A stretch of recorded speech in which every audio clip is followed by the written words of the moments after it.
ସେଇ ନାକ ତ ୟାର ଏ ସେଇ ଦେଖ ତ ତମେ ଦି ଜଣ ଆଉ ତଳକୁ ଖସନା ନହେଲେ ତମେ ଦି ଜଣ ମୋ ନିଶ୍ଚିତ ଏଇଟା ଖାଇ ଲାଗିଯିବ। ଖାଇନି ପଛରେ ମତେ ଆଗ କହ ମୋ ଭାଣିଜୀ ଭୂମି ମାଘରକୁ ଯାଇଥିଲି ନା ମଜା ଦେଇକି ମୁଁ ମାଂସ ଖାଇବା କରିନଥିଲି ବୋଲି ରାଗିକି ପଳେଇଲି ବୋଲି ହାତରେ ଖାଇବୁ ତୁ କେତେ ମଟନ ବିରିୟାନୀ ଅଛି ଖାଇବୁ ଘରକୁ ନେଇଯିବୁ। ଏ ମୋ ସମୋସା ରୁହ ମୋ କଥା ଟିକେ ଶୁଣ। ଆଜି ପରା ସୂର୍ଯ୍ୟପରାଗ ଗୋଟା କଣ ଗ୍ରାସ କରିଛି। ମୁଁ ଚିକେନ ବିରିୟାନୀ ଖାଇବି ମୁଁ ଖାଇବିନି ଲୋ ମା ତମେ ଖାଅ। ଚିକେନ ନ ମଟନ ବିରିୟାନୀ ହେଇଛି। ମଟନ ବିରିୟାନୀ ମୁଁ ଖାଇବିନି ତମେ ଯାଅ ଖାଇବ ମୁଁ ଖାଇବି। ଏ ରାଣ୍ଡି ଛୁଆ ମୁଁ ଦି ଥର ଖାଇସାରିଲିଣି ମଟନ ବିରିୟାନୀ ମୁଁ ତ ମରୁନି ତୋର କଣ ହବ ବେ ଏଇଟି ସେ ବୁଢା କଥା ମାନି ଖାଇବୁ ତ ତୋ ପେଟ ଠୋସ୍ କିନା ବାହାରିବ ତ କବଜା ଭୁସ୍ କିନା ହାଲୋ ମୋ ପେଟ ଫାଟିଯିବ। ନା ମୁଁ ଖାଇବିନି ଲୋ ମା ତମେ ଖାଅ। ହେଇ ଦେ ମୋ ଟଙ୍କା ଦେ କି ଟଙ୍କା ମନେ ନାହିଁ ଖପରା ଷ୍ଟେସନରେ ବଡ଼ ହୋଟେଲରେ ଚିକେନ ବିରିୟାନୀ ମଟନ ଖାଇକିରି 8-10 ଜଣ ଝିଅକୁ ଖୋଜିକି ପଳେଇ ଯାଇଥିଲୁ। ନା ମୁଁ ସେ ଝିଅ ନୁହଁ ତମେ ମିଛ କଥା କହୁଛ।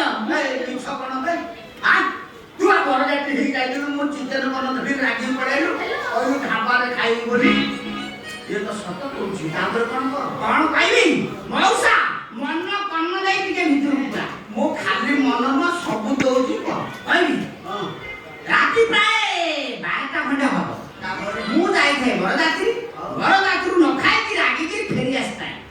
ଏ ଷୋଡ଼ଶୀ ଯୁବତୀ ଢ ଢ ନୟନୀ ଆର ମୋର 4 ଚକ୍ଷୁର ମିଳନ ଘଟିଲା।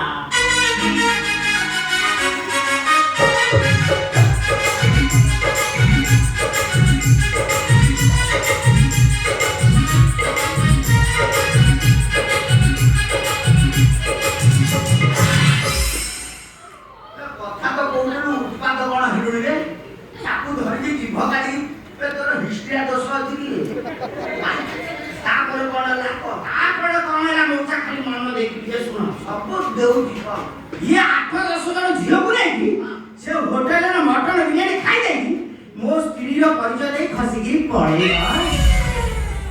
ସେ ହୋଟେଲ ମ୍ୟାନେଜର ମତେ ଏକ ଲମ୍ବା ଏକର ବିଲ୍ ଧରେଇଦେଲା 20,600 ଟଙ୍କା ବିଲ୍। ସେ ବିଲ୍ ଦେଖି ମୋ ସେନ୍ସ ଚାଲିଗଲା। ତୁ ବଡ ଭାଗ୍ୟବାନ ରେ ମାଗଣାରେ ଏମିତିଆ ଚିକଣିଆ ସ୍ତ୍ରୀଟେ ପାଇଲୁ କଣ ହସୁଛୁ ନା କାନ୍ଦୁଛୁ ହସ ମାଡୁ ନାହିଁ କି କାନ୍ଦ ମାଡୁ ନାହିଁ। ଆଉ କୋଉଟା ସେ ହୋଟେଲ ମାଲିକ ଯେତେବେଳେ ମତେ ପଇସା ମାଗେ ମୁଁ ଆଉ ତା ପଇସା ଦେଇପାରିବି ତାପରେ ସେ ମତେ ମାଟି ବସି ରାତି ଯାକ ଯେତିକି ତା ହୋଟେଲ ଅଣ୍ଠା ବାସନ ଥିଲା ମାଜି ମୋର ଦିନ 12ଟା ବାଜିଲା। ମୁଁ ବି ତୋର ଏଇଠି 12ଟା ବଜେଇଦେଲି ମୋ ଟଙ୍କା ଦେ ନହେଲେ ମୋ ସ୍ତ୍ରୀ ଏଇ ଘରକୁ ଚାଲେ। କିଛି ଶୁଣୁ ନା ମଟନ ବିରିୟାନୀ ମଟନ ଖାଇବୁ ମୋ ସ୍ତ୍ରୀ ମଟନ ଖାଇବୁ ଚାଲେ ଏ ବୁଢା କଥା ଶୁଣନା ମୋ ସ୍ତ୍ରୀ ସେ ନାଲି ପାଳିଆ କଥା ଶୁଣନା ଟଙ୍କା ତମେ ଦି ଜଣ ମତେ ଏମିତି ଟଣା ପୁଛା କରନି। ତମ ଦି ଜଣଙ୍କୁ ମୁଁ ଦିଟା କାମ ଦଉଛି। ହଁ ଯିଏ ସେ କାମ ଶିଖିବ ବୋଲି କହିବ ମୁଁ ତା ସାଙ୍ଗରେ ଯିବି। ମତେ ଦେ ମୁଁ ଶୀଘ୍ର ସାଙ୍ଗରେ ସେ ବୁଢା ଆଗ ପ୍ରକାର ମୁଁ ଶୀଘ୍ର ସାଙ୍ଗରେ ସେ ଭିଡକୁ ନୁହଁ ଝଗଡ଼ା ଲାଗୁନି ମୁଁ କହୁ ତମକୁ ଫାଷ୍ଟ ପଚାରିଯିବ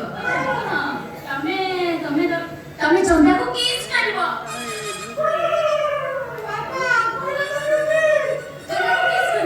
ଆଉ ନନ୍ଦନକାନନ ଯାଇ ଭାଇ ପାଖକୁ ଅଢିଆ ପାଖ କରିକି ଆଣିବ।